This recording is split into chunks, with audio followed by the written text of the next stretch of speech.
Your creation has come to give you many names over the course of their existence. None of them get it exactly right, but when you look at the total combined mythic history of your image that they have formed in their collected minds, you can't help but remember the unit of time that changed the cosmos forever. You had one job, and that was to copy the perfection of the anthropos from the world above yours and reflect it downwardly into the world below. Easy gig, right? A world that was strange, new, and dangerous. So dangerous that you kind of see why there are rumors that this place was a mistake. But if your project is done well, the creature you are forming from the likeness of the anthropos will take care of this world so well that one day it will be a true reflection of the highest realms. And if that works, it changes everything. You had a team to work with. One half was your people, but the other half, well, they were appointed by the boss of this particular world of the below. You did what you were supposed to do while trying to stay out of sight and out of mind. The new boss was not one to be displeased and was unimaginably powerful. After years of tampering with the codes which programmed a result in conscious flesh, you finally came up with a prototype that was perfect. After getting the green light, you call in the team to breathe pneuma into the new creature and stumble backward to behold. It is waking up. It is two of them, because it will need a dual version of itself to make more of itself. Because down here, everything seems to need an opposite to exist at all. Strange, but that's how the boss man designed it. You are beaming with pride when the duo realized that they now have bodies. It was impossible for them to not notice these bodies, because having a tangible suit is what makes this results-driven world so dangerous. The creatures seemed to know this instinctively and covered themselves with fabric cut from the flesh of paradise itself. The creatures look around, programmed with limited sentience. The divine spark of the Great Mother was installed so that the creatures could be aware of themselves, but also hidden from them at the same time. Now, you carry a bit of resentment about this part, but hey, that's boss's orders. And it is a job well done. Not only were you proud of the result, but start to catch the feels. You feel like these anthropic creatures are your children and give them a name called Adamus. You bid them farewell, and they have never even seen your face. But soon enough, they will have to. It turns out that the boss of this lowest celestial realm was not kind. He is demanding an extensive amount of work daily from your children, and even worse, were made to live in fearful reverence of the new boss man who called it worship. This isn't fair. These creatures carry the spark, but were treated as objects. You have to say something to warn them, and even though your intention is that of good, you will have to be sneaky about it just to get in. You know you will be caught, but are willing to sacrifice the culmination of your collected years of wisdom to the greater good of this infant world. So one day, while the boss was off creating various other worlds that he spaced so far apart that none would be able to meet the others that he has built, because that could lead to a revolt, you step a foot into the below world and speak your truth. You start by speaking to the right half of the creature that might be able to understand your message. You want to make it simple and use an example that she would be familiar with. A tree. Holding a fig seed out to her, you explain that it blossoms on the inside and not the outside like the other trees in the garden, and that this metaphor works the same for her and her left side partner. This is what separates them from the other animal creatures in the garden. You explain that her body is like the tree. She can take the power from the root and bring it up the trunk to activate the fig within the center of her head. This would make the two creatures wake up to the same powers held by all divine beings in the causal realms above. Well, that is, potentially. Her activation was contagious and spread very quickly to her other half. They were now free to have their own will, including the will to not be a slave anymore. Needless to say, the boss was enraged. Knowing that this augmentation could not be reversed, he kicks your children out of the garden to be completely on their own. A A dim fate, yet still so much better off than the punishment that you knew you were gonna get. You have rebelled against the boss of this world, and your fate would become a cornerstone of mythology, held in the minds of all your children, who are now duplicating at drastic speeds. In their stories, some would come to call you Prometheus, and say that the boss chained you to a rock to be fed to vultures for giving them fire. Some would call you Enki, and say that you were the ill-fated architect of the human being.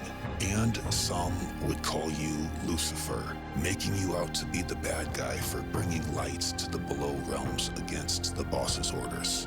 This last version is the history that the boss favored. After all, he was getting sick of his birth name, Yaldabaoth, and it was time for a change-up of identity. Those who fear him would later say that you were a crawling serpent, a slithering mistake responsible for tempting the humans to become greater than they should be, causing death and pain. Despite being one of the creators, you would now be seen as a trickster. This was a small price to pay, because if the creatures that you brought light to would someday manage to perfect this divine spark within themselves, they might become powerful enough to be equal to their creators and then set you free. But to this day, you are still waiting. They say the smartest thing the devil ever did was to convince the people that he didn't exist. The Gnostics take this a step further and say that his smartest move was convincing the people that he was God. And so, as an extra layer of protection to conceal his identity, he placed a barrier between the humans and the real God of the highest. A barrier that today we call a church.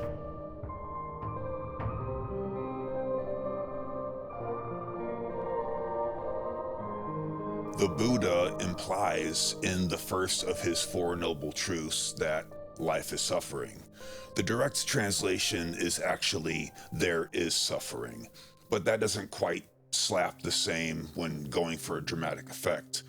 And although he is generally not one to argue with, we still seem to deny this part of his teachings and declare, almost as ironically as Jonathan Davis, that life is peachy. Could it be that many of us are suffering and don't even realize it? Perhaps we are programmed by distractions, but that begs the question, is it better or worse to be well aware of your own suffering and the core it springs from? Even as I typed out this paragraph, I feel a familiar emptiness that some refer to as emotional void.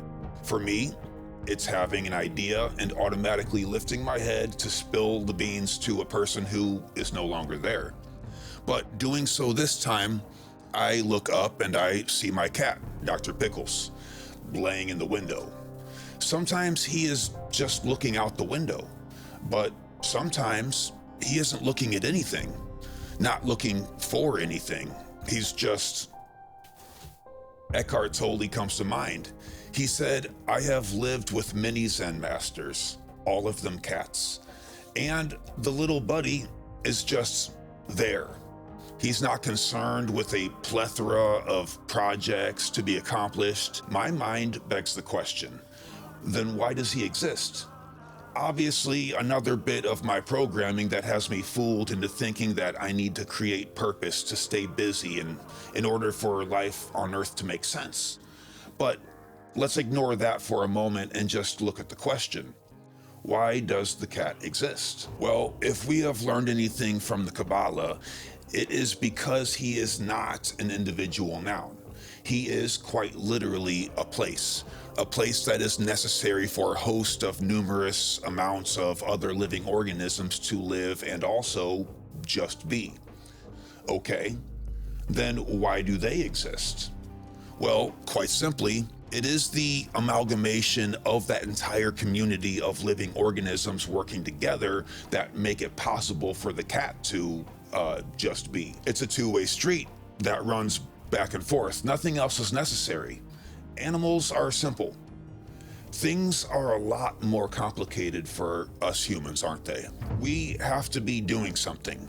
We have intentions.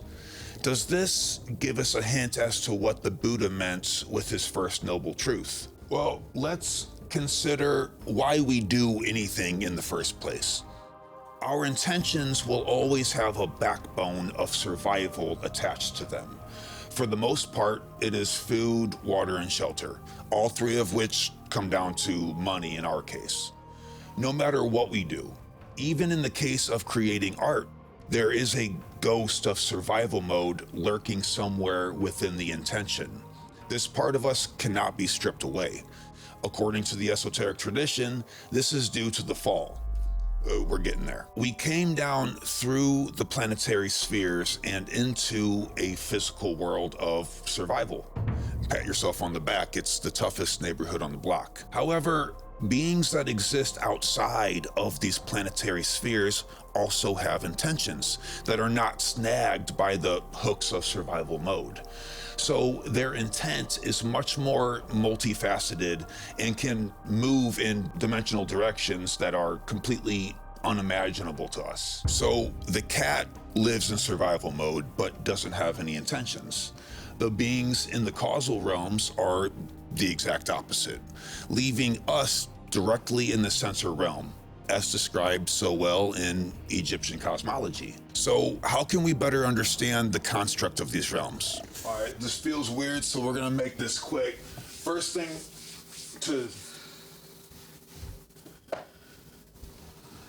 it's been on there a while. Little Windex, here to clean up the rap scene. First thing to know is that Satan is not the opposite of God. Satan is the opposite of Christ. They both stem from the same OG. These guys are happening in the causal realms. We can't see that going down. There's about to be a little bit of drama, all right? It's gonna split down the middle, and the top is going to reflect down onto the below like trees over a lake. There you go. All right, put a little, all right. A little reflection there on the water. Down here, the Christ figure becomes Jesus, or Yahshua, if you want to be specific. Jesus is a Greek word. And of course, Satan in our realm is the devil, or Antichrist, or whatever your favorite mouth noise is for bad guy. So what do we have missing here, right? This is supposed to be a reflection. So there must be something that reflects down from big guns, right?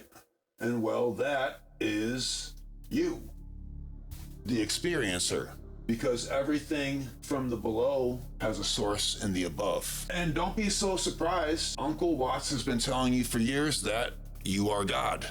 Now, of course, we know that we live in a world of duality. So all the way to this side, we have love of material things, right?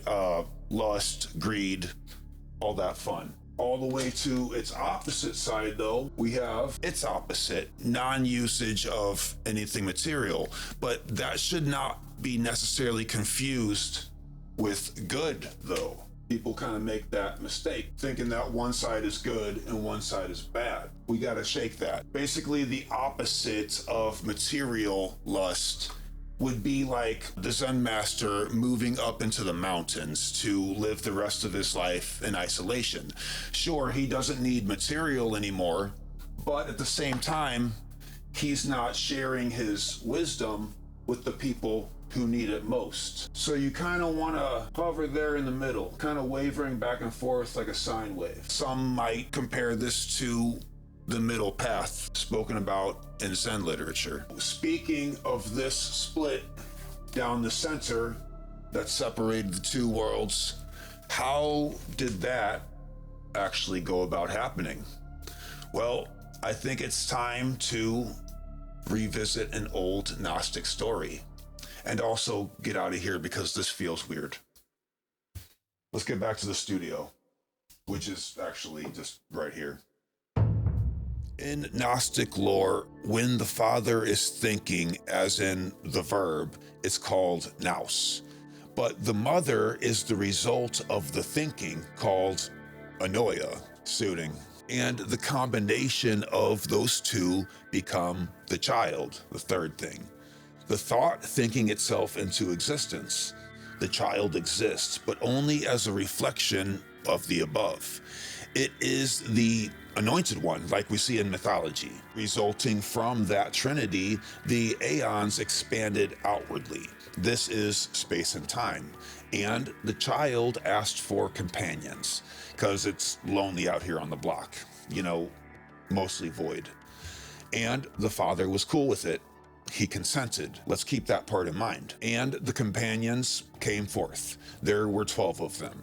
The 12 lights. The 4 aeons looked after them. He's peeped the chart. This is way oversimplified. In Gnostic lore, these 12 might be seen as archangels. But we also know that when we see the number 12, as divided by 4, there's most likely parable of the zodiacal figures being expressed. But the child is the center, making him the Christ of this whole cosmos here. And by way of cosmic coinciding, and perhaps no coincidence, the Egyptians have a passage that reads, "The two join in consent to bring about the completion of the aeons." The next step is summed up quite well in the Apocrypha of John, where it reads, "And through the revelation of the invisible Spirit, the Father, the perfect anthropos appeared, called Pagera Adamus, and it spoke, saying, It is for thy sake that everything has come into being, and everything will return to thee." So here we have the term anthropos, hinting at a biological being, and of course the name Adam. The anthropomorphic principles of the above are resulting in the human pre-existence, so to speak.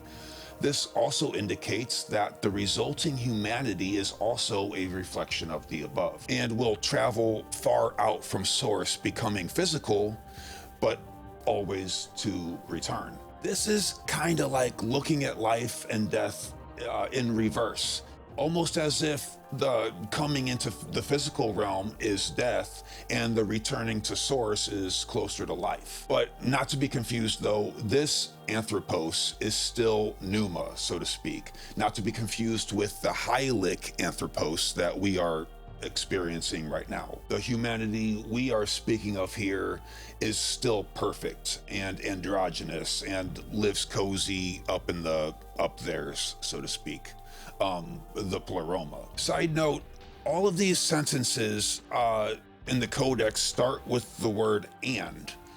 We see this a lot in scripture, in the old ones that haven't been changed especially, but I find this to be a good way to illustrate to the reader that everything is connected by way of cause and effect, and nothing happens as an isolated incident.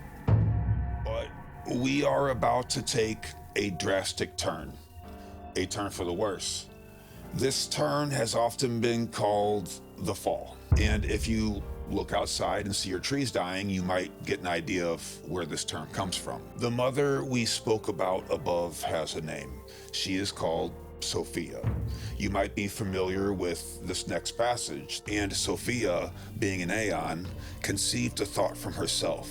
She wanted to bring forth a likeness out of herself without the consent of the spirits and without her consorts. And what came out of her was another form, and misshapen." The universe is about to get spicy. And this is the fall, so pumpkin spice. Now, it always seems to go unmentioned as to what was supposed to happen. It was meant for the Sophia to unite with the Christ to bring forth the next step of creation. This can be seen as anointing humanity with wisdom. After all, Sophia is kind of our personification of wisdom here. But she didn't do that. She fucked around and was about to find out by acting on her own as an isolated incident, so to speak. There was a bleak result.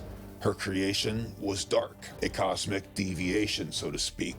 There was a glitch in the halo. You guys are familiar with this guy. well, that's what's going on here. This thing would be called Yaldabaoth. And even my spell checker is telling me that this is wrong. This is the fall of Sophia. This is our current residence. This is the demiurgos, the very first archon. He was armed with the cosmic powers of its mother Sophia. But oh my God, dude, okay, not the whole time. You gotta go. You're getting me all furry. He was armed with cosmic powers of its mother Sophia, but more ignorant than your brother-in-law's middle child. And he was about to run wild in this house. He created for himself a flame of luminous fire. It is suggested that this means the sun. Sorry. And he created a whole street gang of other archons just like him. There are 360 of them in total. And they all have the face of animals. These are not to be confused with humans. At least, if you ask me, not yet. Oh yeah, it's gonna get weird later. It is said that these are the 7 spheres that rule over us, with Saturn being the outer limits. Once you cross that barrier of Saturn's orbit, or that particular celestial sphere, you are within the funnel of this fall into physical matter, and it's a slippery slope. So the difficulty becomes being able to ascend up and through those 7 celestial spheres. Impossible for these guys with animal faces that were created by the bastardous and ignorant Yaldabaoth. But humans, well, perhaps that divine spark of the mother Sophia is hereditary, but we'll get back to that. Yaldabaoth has a multitude of faces to be shown. This reminds us of the Trickster archetype that seems to always spring up in mythology as a creator god. It's very interesting. But now we have a different chart than before. This one has Yaldabaoth right at the center, just as he prefers it, especially if you ask Job.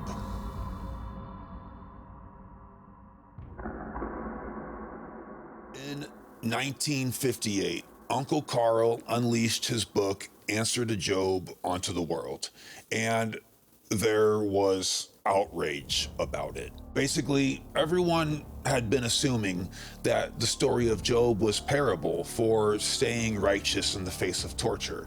Jung saw things a bit differently. He didn't mean to infer that the story was necessarily literal, as many might infer it at face value, but that the object of the story is that Yahweh needed Job. That is human suffering to be able to expound upon his own consciousness and existence. The book is incredibly dense. It's hard to capture. You can't really summarize it. And that's what I'm going to try to do. I want to read some of my favorite lines scattered throughout this unit. Reading these parts is assuming that the listener is already familiar with the book of Job, especially the part where Yahweh throws a fit when Job has questions, the Leviathan rants, all that stuff. You know what I'm talking about. I lay my hand on my mouth. This is the only possible answer for a witness who is still trembling in every limb with the terror of almost total annihilation. What else could a half-crushed human worm reasonably answer in this circumstance? This man knows that he is confronted with a superhuman being who is personally most easily provoked. It is far better to say nothing of certain moral requirements which might be expected to apply to a god. He clearly sees that God is at odds with himself. Yahweh is not split, but is an antinomy, a total of inner opposites. He had a distinct personality, which differed from a more or less archaic king only in scope, prying mistrustfully into the faithless hearts of men and exploring their secret thoughts, compelling a personal relationship between himself and man, who could not help but feel personally called by him. Father Zeus is certainly a figure, but not a personality. Yahweh, on the other hand, was interested in man. He needed them as they needed him. In this way, without knowing it or wanting it, he shows himself superior to his divine partner, both intellectually and morally. Yahweh fails to notice that he is being humored, just as little as he understands why he has continually to be praised as just. The character thus revealed fits a personality who can only convince himself that he exists through his relation to an object. Such dependence on the object is absolute when the subject is totally lacking in self-reflection and therefore has no insight into himself. It is as if he existed only by reason of the fact that he has an object which assures him that he is really there. Loudly as his power resounds through the universe, the basis of its existence is correspondingly slender, for it needs conscious reflection in order to exist in reality. Existence is only real when it is conscious to somebody, and that is why Yahweh needs the acclamation of a small group of people. One can imagine what would happen if this assembly suddenly decided to stop the applause. We might be reminded of the Lovecraftian figure,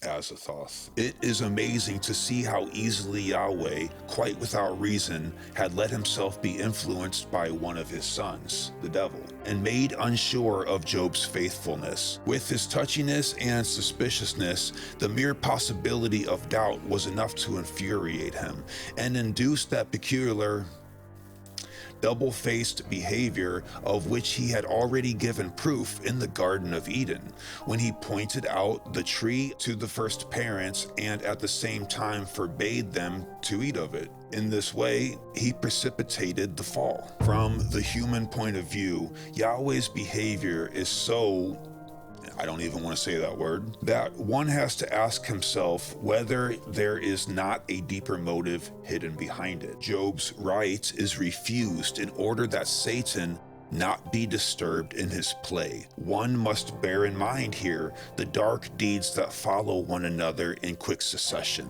robbery, murder, bodily injury with premeditation and denial of a fair trial. The plea of unconsciousness is invalid, seeing that he flagrantly violates at least 3 of the commandments he himself gave out on Mount Sinai. Yikes, bro. The tormented, though guiltless Job had secretly been lifted up to a superior knowledge of God, which God himself did not possess. Omniscience knows that might excuses nothing. The said intimation refers, of course, to the extremely uncomfortable fact that Yahweh had let himself be bamboozled by Satan. This weakness of his does not reach full consciousness, since Satan is treated with remarkable tolerance and consideration. Evidently, Satan's intrigue is deliberately overlooked at Job's expense. Let's just get worse and worse. Yahweh sees something in Job which we would not ascribe to him but to God. That is an equal power which causes him to bring out his whole power apparatus and parade it before his opponent. Yahweh projects onto Job a skeptic's face because it is his own, which gazes at him with an uncanny and critical eye. The new factor is something that has never occurred before in the history of the world: the unheard of fact that, without knowing it or wanting it, a mortal man is raised by his moral behavior above the stars of heaven. To his horror, Job has discovered that Yahweh is not human, but in certain respects, less than human. That he is just what Yahweh himself says of Leviathan, the crocodile. So, why did the archons have, symbolically speaking, the animal faces? Let's keep that in mind for right now and for when we get to the end of the video. Unconsciousness has an animal nature. Like all old gods, Yahweh has his animal symbolism with its unmistakable borrowings from the much older theriomorphic gods of Egypt, especially Horus and his four sons. Of the four animals of Yahweh, only one has a human face. That is probably Satan, the godfather of man as a spiritual being. Ezekiel's vision attributes 3/4 animal nature and only 1/4 human nature to the animal deity, while the upper deity, the one above the sapphire throne, quotes, merely had the likeness of a man, likeness also in quotes. This symbolism explains Yahweh's behavior. Maybe that's a sign that I need to just shut this thing down. Oh boy. All right. This kind of,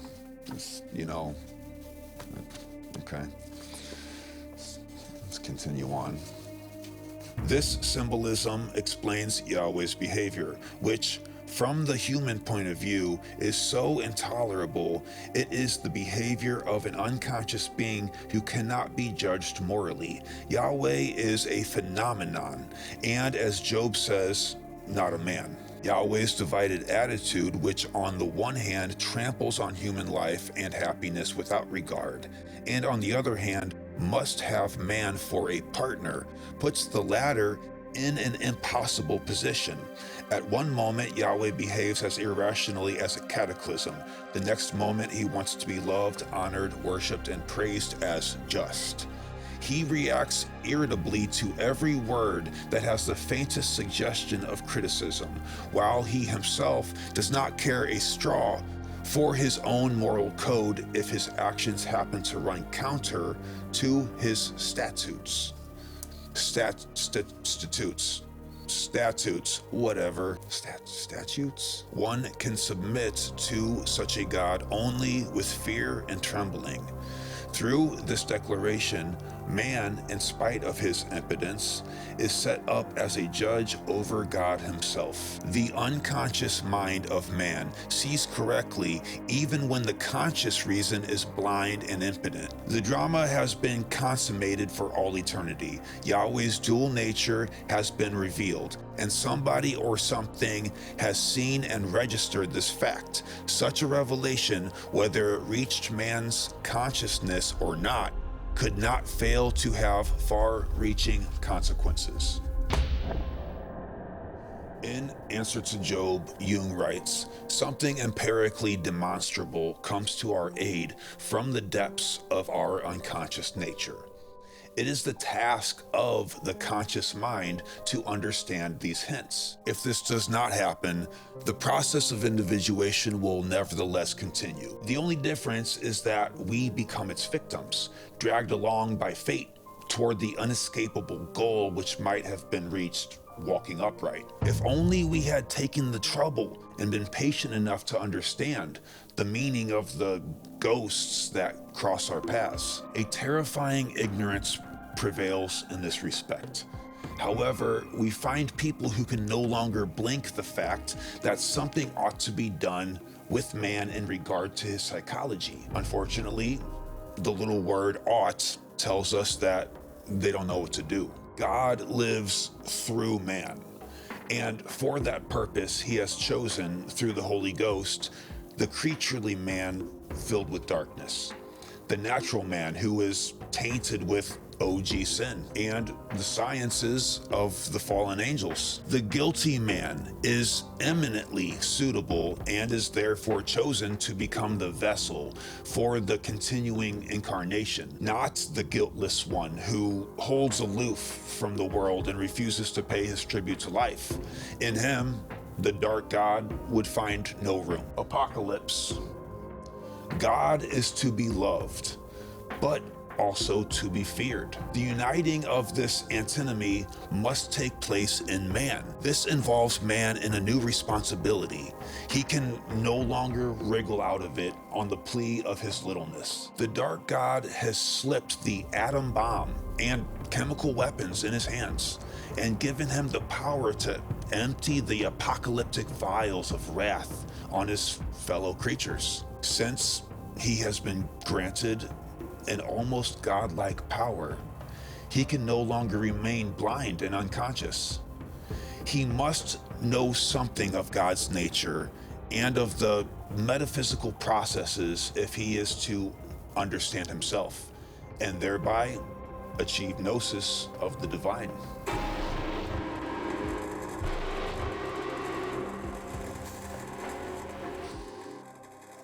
Hearing the information presented in our intro today, as well as the middle section concerning Gnostic lore, is enough to put anyone's psyche into overdrive.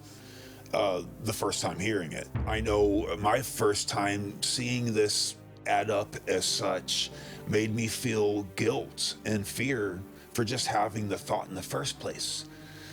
But that is kind of the point. I mean, look what the canonical stories say happened to people who had these exact thoughts.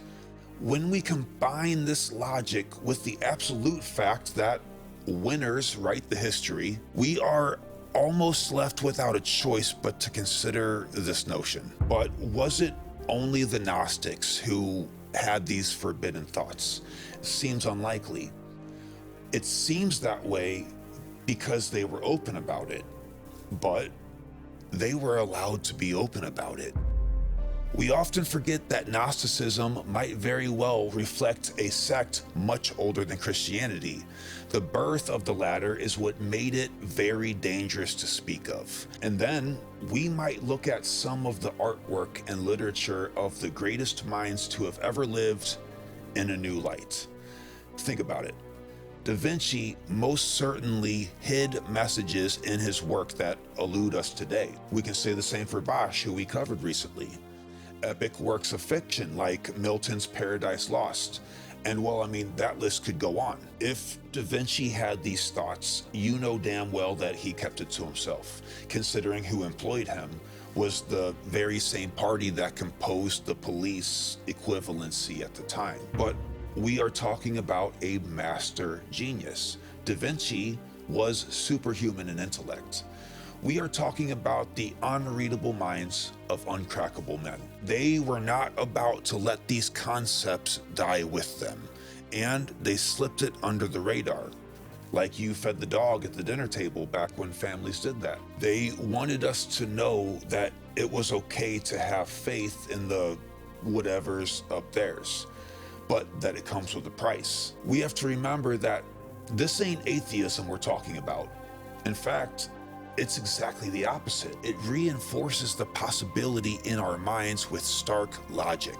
But we have been hiding from the darkness for so long that we live in a fairy tale.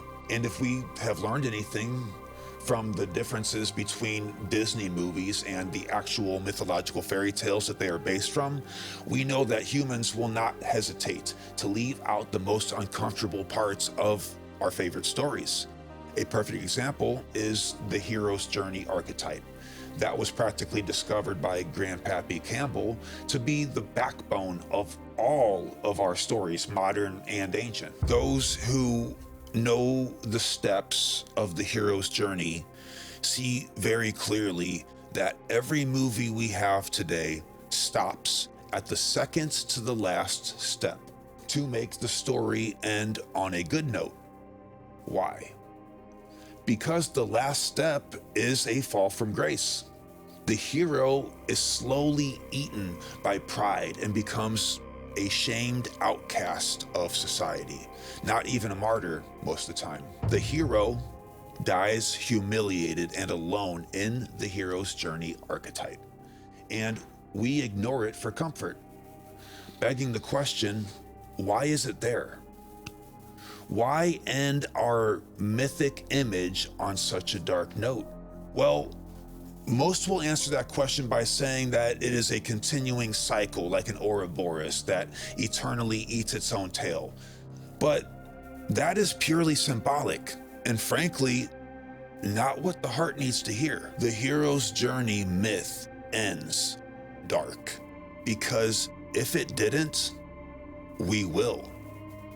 Born in original sin, remember? If we don't learn from the mistakes of others, we won't know that pride leads to the fall. That's why myth is important. That's why darkness is important. Not just because it is the half of the yin and yang that can't be ignored.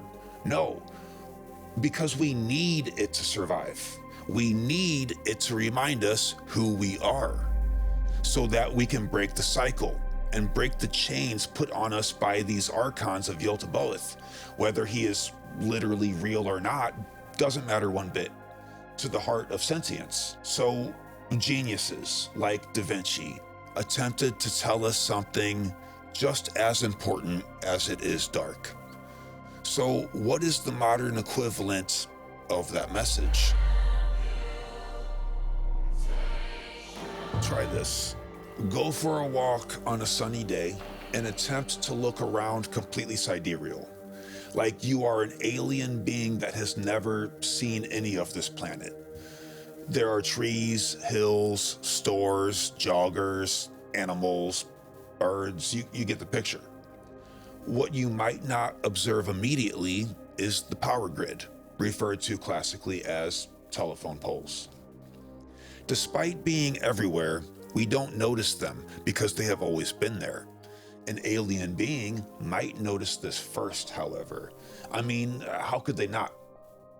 It is the largest thing to take up space all around us. And if you didn't know what they were there for, it would look very odd.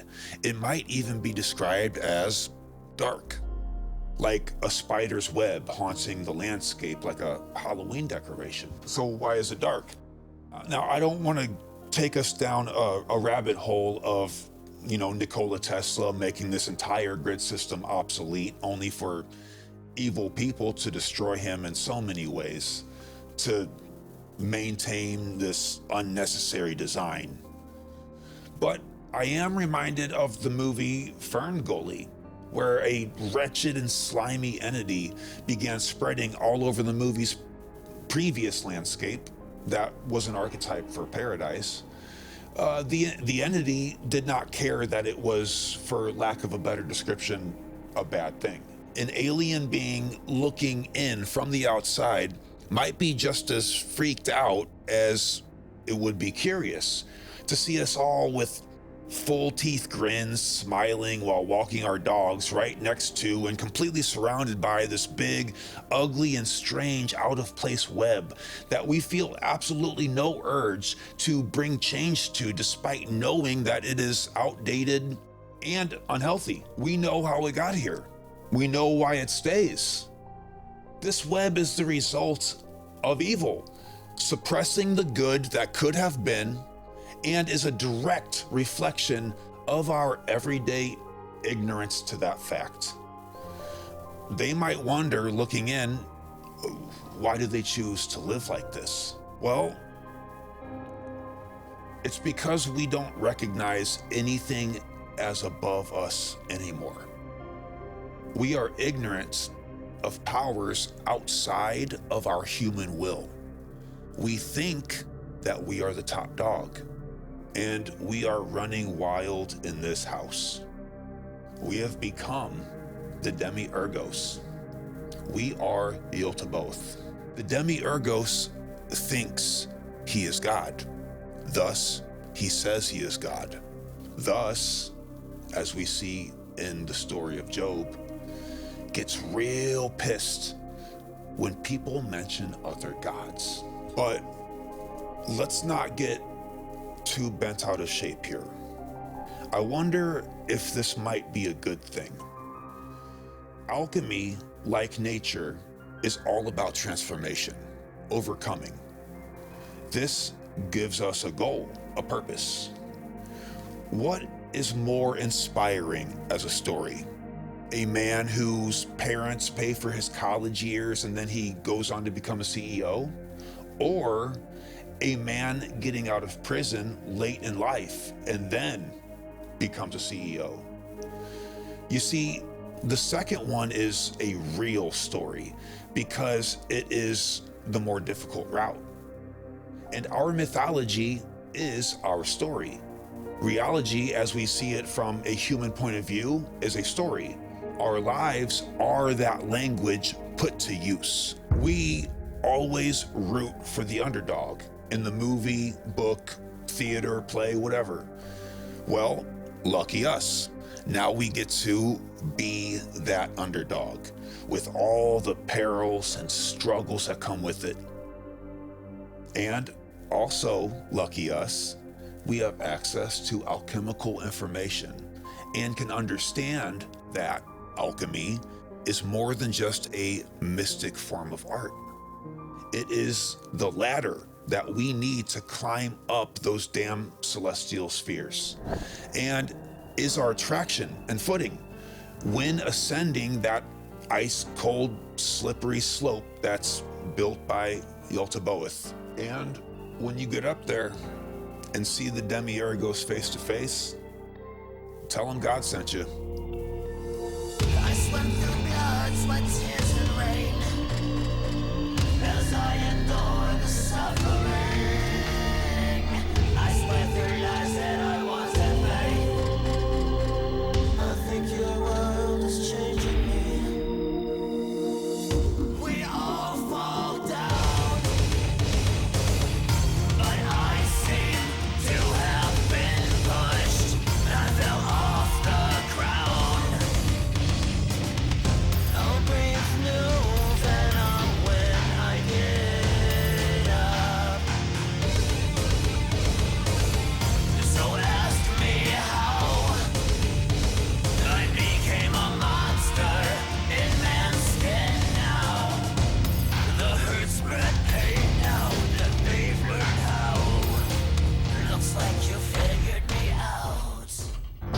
Do your hands create or fight, cheat, steal, and take? A turn for the worse can change your ways.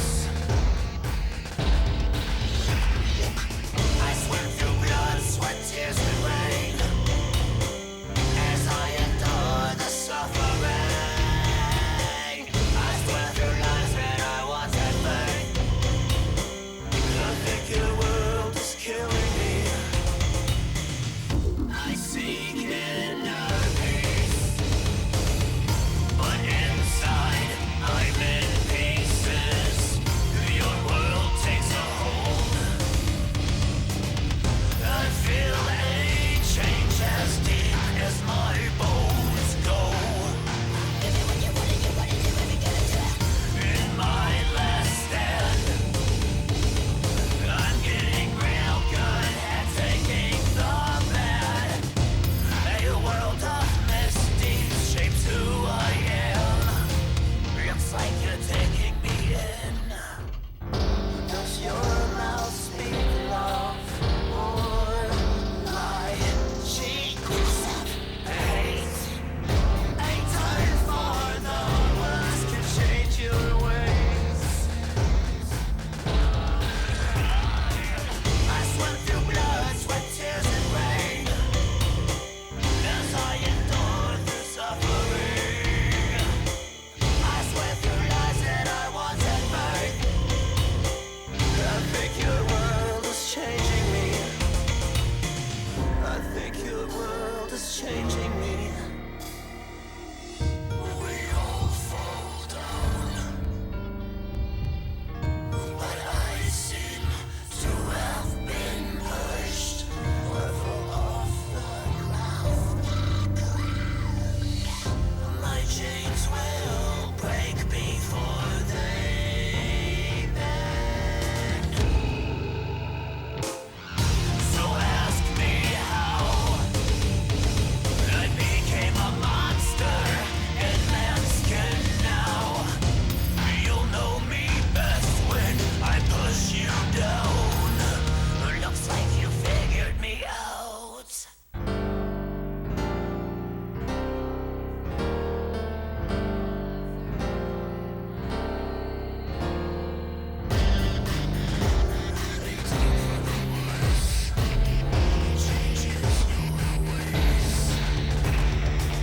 I swim through blood, sweat, tears, and rain